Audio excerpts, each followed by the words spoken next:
I'm going to call the meeting to order. Please rise for the pledge. I pledge allegiance to the flag of the United States of America and to the republic for which it stands, one nation, under God, indivisible, with liberty and justice for all. Vice President, can you call the roll, please? Dunlap. Here. Casper. Here. Barry here. Malloy. Here. Menza. Here. 3.1, Superintendent's Report. Yes, thank you. So we've been reporting to the Illinois State Police for a couple of years now when we believe there's a clear and present danger. That's the Illinois State Police's terminology for it. In response to a new state law. So what they've done is created a portal for that to make that more seamless, less red tape to make those reports. There was an agreement that you needed to sign in order to have access to the portal, which was required by law. We didn't care for, superintendents didn't care for the agreement, I among them. So there was enough concern about it where the major school board law firms in education sat down with the legal team from Illinois State Police and revised the agreement until it was mutually agreeable to both parties, which it is now. So we've signed that agreement, which means we have access to the portal, and now we'll be using the new portal for those reports. It'll be interesting to see how that develops. The criteria for qualifying for being required to make a report is, the bar is quite low for that. So Illinois State Police is concerned about the number of reports and whether or not it can be effective. So we're still in the early stages of this new world following that new law. So as that develops, I'm sure it'll be tweaked so that it's doing what it intends to do, which is to create access to problems before they arise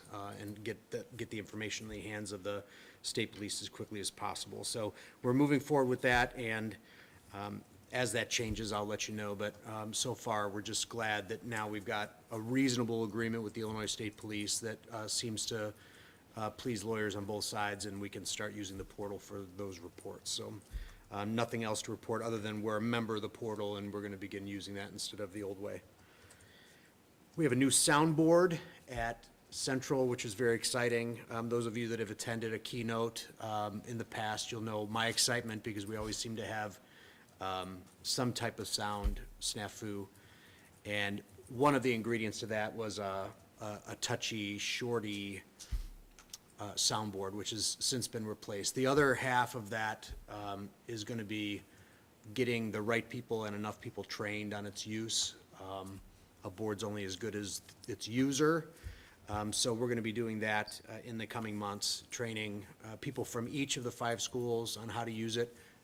A lot of the elementary schools use that facility at Central for larger events. So hopefully we'll be having good sound quality for those events going forward. And we're going to include light board training on that as well for light productions.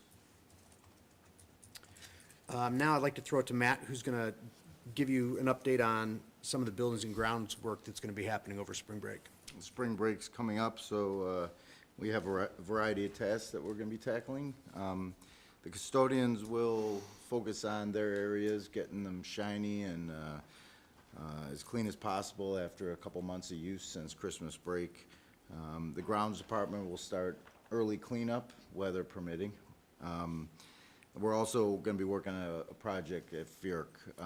The large playground on the east side of the building during heavy rains often floods. We've only got one small drain to handle that water, and a lot of the mulch runs out of the playground onto the blacktop and clogs it, then we have to clear it. So we're going to close off the access right off the blacktop and redirect access with a new handicap accessible ramp that'll be on the very western edge of the playground. So hopefully that'll alleviate the flooding problem, which prevents kids from using it after a heavy rain.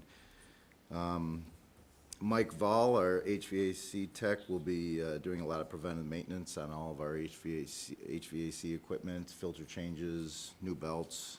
He's got some other motors and stuff he'll be replacing, greasing, et cetera. We have a few contractor projects. Exciting that it's still planned, but the chiller will be replaced over spring break at CMS. That'll be occurring all week, so they'll start on actually Friday decommissioning the old unit, and then on Monday they'll remove the old unit, put the new unit on, and then the rest of the week getting it up and running. They won't be able to start it up until the weather's a little bit warmer. Precision Controls is gonna have some folks out at Faircon Cruise doing some prep work for this summer's upcoming projects, and we have our roofing contractor coming to do their annual inspection of all the building roofs. And then another goal is to empty out the 2 storage containers over at CMS and get those removed. Thanks, Matt. Exciting moment for Fulton students coming up at the next Village of Tinley Park meeting. They're going to issue a proclamation acknowledging the work of the parent organization at Fulton with the mascot, and with the revealing of the name of the mascot, Student Council did a fundraiser for local Paws charity, and the accelerated math students from Fulton did the bookkeeping for the fundraiser. So it's a feel-good all around. I put a copy of the proclamation in board docs, but I'm not making it public yet because it's the village's proclamation, and I don't wanna let that cat out of the bag and let them have their moment. But it's just nice that the parents made the village aware of it, and the village was eager to recognize it in a meeting. So that's an exciting moment for those kids that helped out with that. Do we know when that is? What date? I'll get the board the date. I don't know for sure. Is it for sure the next one, I think? It says in here, April 18th at 6:30 Okay. That's in your probably notes. solid. Should double check that, make sure it's happening at the April meeting. I'll confirm for the board in the next update. We had a family engagement ESL event at Cruise that's hosted by the district's bilingual parent advisory group and our community ESL members. This is one of the great community things that we do.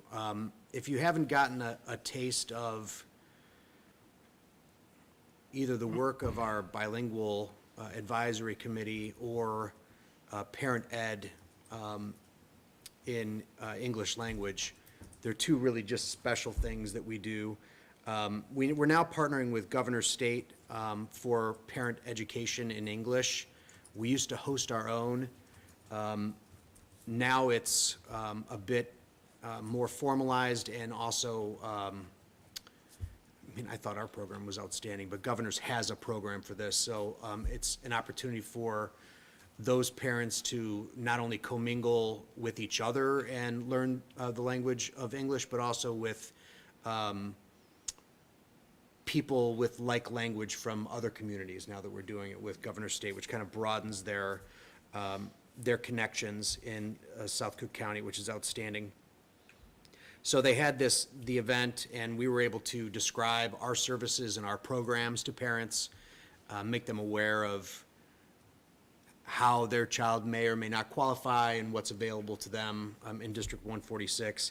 And then the second half of the event was fun. They played Big Jenga, they interacted with each other, they're practicing their polite English skills, and it was just a great event. It was nice, the instructors from the Governor State program showed up for the event too, which was nice.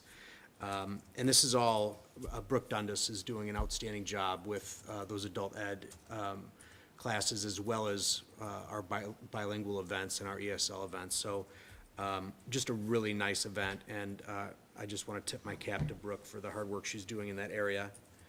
I want to announce that the next PTA packed parent breakfast will be April 5th at 9:30 in this room. So we're going to be inviting all of the PTO, PTA, and packed member or officers, and encourage them to bring their guests for that event. And we'll ask them if they have any agenda items ahead of time, and also if the board can join us, you're always welcome for those. They're always great discussions. Next, Anya Kleiss, one of our spelling bee winners that you recognized last month, went on to the next round in South Cook, the ISC 4 round, and she's a fifth grader, and she won. It's 5th through 8th grade.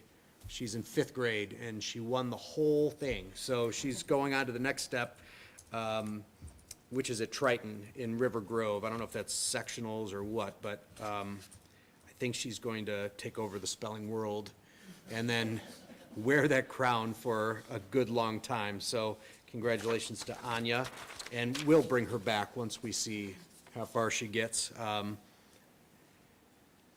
Just delighted with her performance in the spelling bee. So, and then I wanted to just forecast a couple student recognition events that are going to happen here at the regular April meeting on April 10th. The Infinitec Award recipients and the Keppel Award winners will be before the board, and you'll get a chance to congratulate and honor them.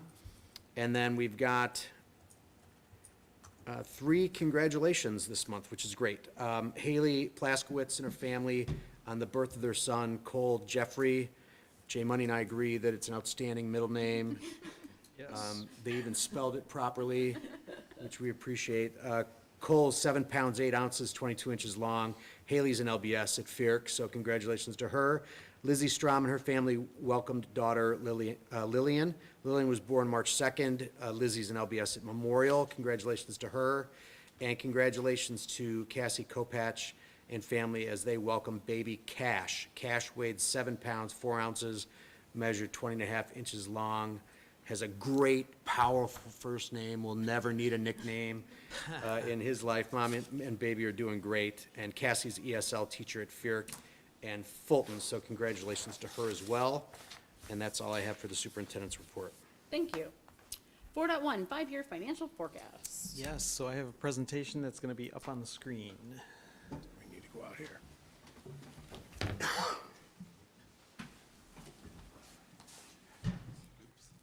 Oh, we can sit at night.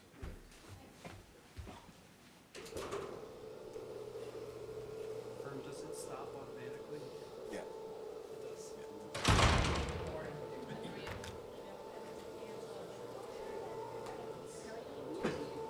Yeah, I'll just.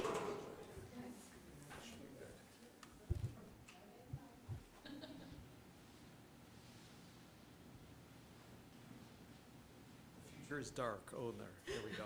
Okay. Can you put it on presentation mode?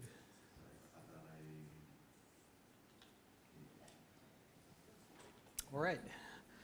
This is the 5-year financial forecast that we do every year around this time. So as I like to say, in my world, budgeting is a year-round process. So we're kind of in the springtime here where it's before we get to the main budget development for the year. We kind of take a long-term look at where we are just to see if things are trending in the right direction or if we need to make changes as we get ready to prepare the budget. Just as a reminder, this is the revenue side. The majority of our revenue comes from property taxes. You will notice, though, this number is trending down a little bit as we get increased state funding, which I'll talk about as we get to it. 75%, 74% property taxes, and then the rest, small amounts in state and federal funding. This is a history and a forecast of the Consumer Price Index. So these first 5 years are the history, and you can see it's in the 1s and 2s.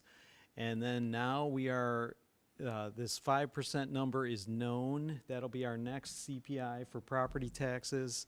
We're pretty sure it's going to be 5% again next year. And then we've dropped the forecast in future years down to 3 and 2, but what it's going to be 2 or 3 years from now is anyone's guess, so we went conservative on that. And then here's our history of new property. New property is also a component of property tax receipts. You can see this was the year that the TIF expired, that's when we got a big influx of new funding, and we used that to add full-day kindergarten. But then in most of the years, other than that, it's a smaller amount. So we're using 700,000 of new property, which is about our historical average. So I'm going to talk about the assumptions first before we look at the numbers of what is in our 5-year forecast. Here's kind of a history of our evidence-based funding. We started in Tier 4, the first year that they did this, which was just a small amount of new revenue. Then we went to Tier 3, Tier 2, which was increasing amounts of revenue. And now we're back in Tier 3. We've been in Tier 3 for a couple years in a row, $52,000 in new revenue. But also, we have the property tax relief grant. Last year, we got $1 million. This year, we're going to get another $1.2 million. And those funds will be recurring and added to our state revenue every year forever. So in 2 years, we've increased our state funding by over $2 million, which is a very nice thing. And we're projecting all other state revenue to be held flat. So we're saying flat reimbursements for the state. Interest revenue has kind of been all over the board. A few years ago, we got $1 million. Then it dropped as low as 300,000. Now it's trending back up as interest rates go up. So we're looking at 400,000. It was 400,000 last year. We're using 500,000 this year. If interest rates stay high, that number will be conservative. It will be higher than that. But things have been pretty volatile, so I tend to project conservative, and hopefully we come in better than that. And then, of course, we are abating, as for the property tax relief grant, we have to abate 1.7 million. We did that amount last year, and we're doing it again this year. These are tax years, so the actual year it takes place is a year after that. And then we have another 1.9 for tax years 22 and 23.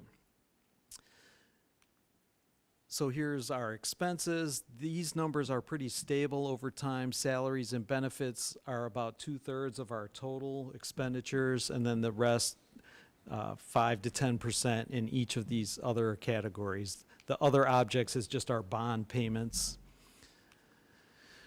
So here are some expenditure assumptions that are in the projections. We know many of the salaries because we have long-term negotiated agreements in place. The FTE, the number of people on staff, is going to be lower next year as ESSER funding goes away, but other than that, it will be flat. We are looking at a 10% increase in health insurance next year, and then we normally use 5%, but we're finding as COVID ended and people had been putting off going to the doctor and things like that, health insurance numbers are up all over the place. So we have 10% in there for next year. In everything else, we pretty much have about 2 to 3% increases for the future years, except for transportation. We're anticipating 10%. I hope it'll be less than that. In fact, our special ed came in at 5%, but I'm just contacting our regular provider, and they've indicated that it's going to be a big number. They're just trying to recruit drivers, so their costs are higher in everything. And then we also have $1.5 million for HVAC at Ferrick and Cruz. It's actually two different projects, 1.5 million each, but one of them is funded by a grant, and that's already in the numbers. The other 1.5 is new. So these are all the assumptions that we use to build the forecast, and I'm not going to stay on this page long. This is all the numbers. If you have interest in seeing the individual numbers, you can see this in board docs. Here's the important line. It's the surplus or deficit, and you can see in the current year we have a deficit. It's a red number. Next year a deficit, and then they get positive. Looking at it visually, so the red line here is our fund balance, and the blue line is our board policy that says we need to have at least a 50% fund balance, 50% of our expenditures. So the goal is for the red line to always be above the blue line, and you can see that it is. And so these first 5 years are history, and then this is the current, and you can see it trends down, and that's because we are doing the property tax abatements. But then as the abatements wear off and we get the effect of the increased state funding, the balances actually go up. So I mentioned this last week, but in most of these, we say we have a surplus in the current year and it becomes deficits in out years. This year, it's exactly the opposite of that. We have deficits currently, and it will get better as time goes along. I did this two ways. One is just the operating funds, and then second, we do it with all funds, this is the one that I typically look at, but it's the same idea, deficits in the early years, surpluses as time goes along. And I know you can't see it from there, but the big fluctuations are in this local number, property taxes, the timing of abating, and when the abatements roll off cause really big fluctuations. So here's the visual on that. This is just all funds. And so a few observations here. We used the FY23 budget because those are numbers that we know. The timing of property tax revenue, property taxes come in a calendar year, but a calendar year crosses the district's fiscal years. So with the abatements, and so we have 2 abatements that we're doing, 2 years each. The timing of when those hit and when they expire really causes the property taxes to fluctuate. But as a result, we're getting $2.2 million of extra state funding per year, and that's permanent. The abatements are just temporary. The district has been spending money of fund balances on capital improvements over the years with the additions and with the HVAC work that we're doing. And so kind of the summary of all of that is deficits near term, surpluses long term. So again, these are just projections. We're the most confident about what's happening this year and next year, and then it gets slightly less confident the farther out you go, but the trend is up, and that's a good thing for the district. So that's all I have. Does anybody have any questions or comments? All right, thank you.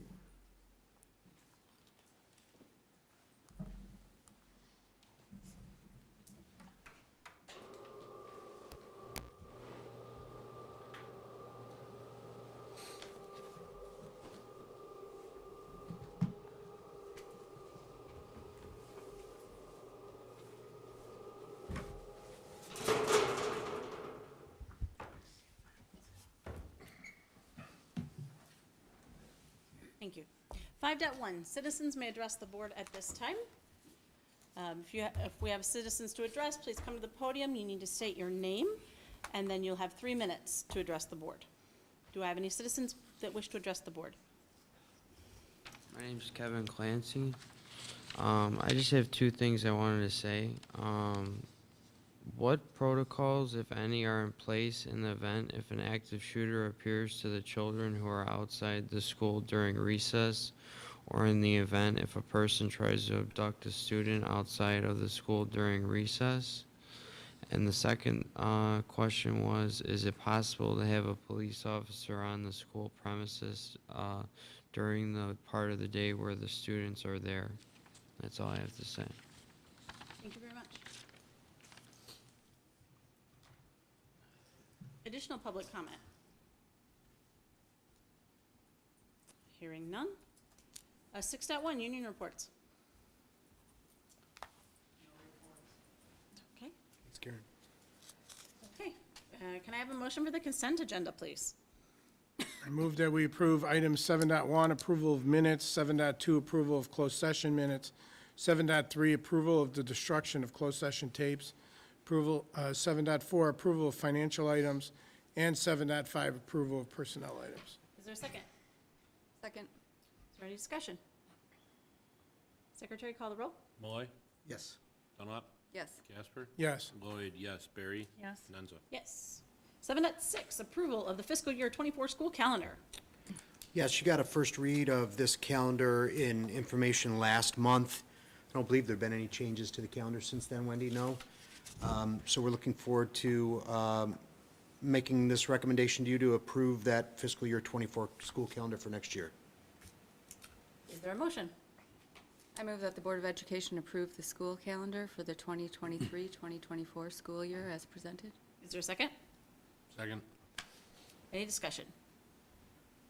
Secretary, call the roll. Malloy? Yes. Dunlap? Yes. Casper? Yes. Lloyd, yes. Barry? Yes. Nenza? Yes. 7.7, approval of Sunrise Transportation Contract for Special Education Transportation fiscal year 24. Yes, no changes to this either since last month, is that correct? Correct, 5% increase, and there's also a fuel rider, but it's plus or minus, so they compare this month to the same month last year, and if it goes up, we pay more. If it goes down, we actually get a credit for that. Is there a motion?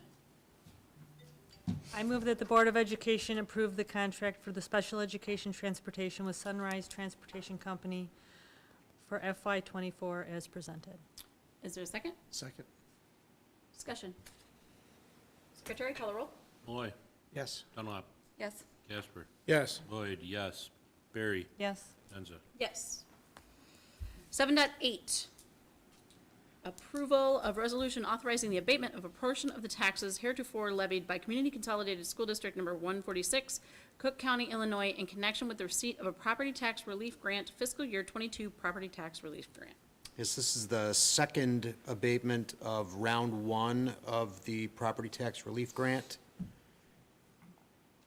Money, what else do I need to say? Yeah, the abatement amount is 1.7 million, same amount as last year. And it's required to do it 2 years. This is the second year, and then the funding becomes permanent after that. Can I have a motion? I move that the board approve the resolution authorizing the abatement of a portion of the taxes heretofore levied by Community Consolidated School District 146, Cook County, Illinois, in connection with the receipt of a property tax relief grant for fiscal year 2022 as presented. Is there a second? Second. Discussion? Secretary, call the roll. Malloy? Yes. Dunlap? Yes. Casper? Yes. Lloyd, yes. Barry? Yes. Nenza? Yes. 7.9, same thing for fiscal year 23. Yes, this is round one of two for the second generation of this grant. Is there a motion?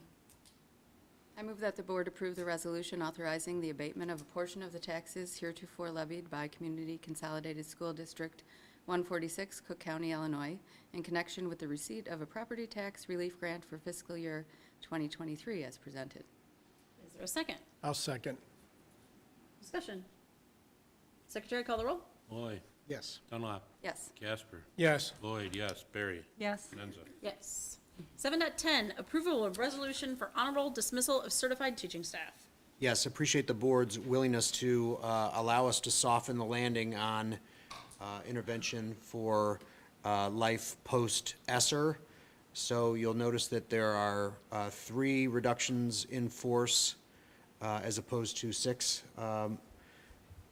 as a result of the board's generosity. And the 3 folks named in the motion will be recalled if there's positions that become available in their category. Can I have a motion, please?